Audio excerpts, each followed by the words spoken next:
Il y a bien longtemps, dans le village paisible de Katmandou, vivaient 4 enfants insouciants et pleins de vie.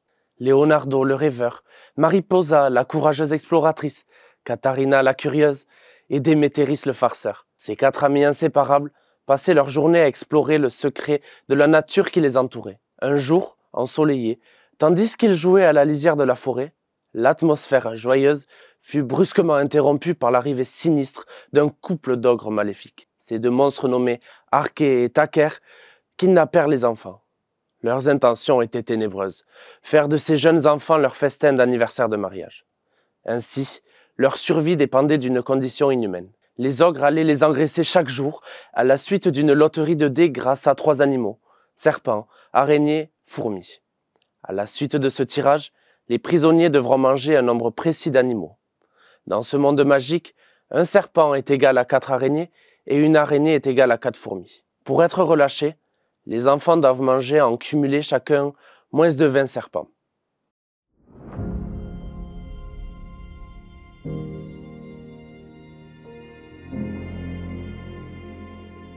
Dans mon conte, j'ai choisi de traiter la base 4.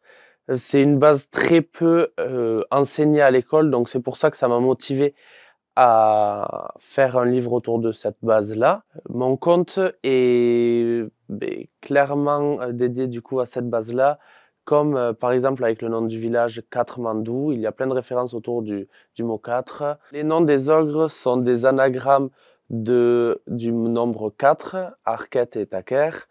Les enfants sont 4, etc. Il y a beaucoup de références au chiffre 4.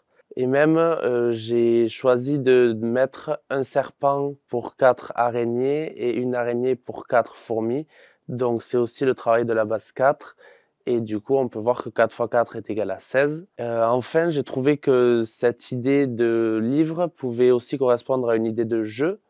Donc c'est pour ça que j'ai réfléchi et j'ai conçu un plateau et des cartes autour de ce livre-là pour que ça soit plus facile à y jouer sans les contraintes du livre, c'est-à-dire qu'il fallait que les enfants mangent tant d'animaux par jour. Donc là, c'est un jeu un peu plus interactif.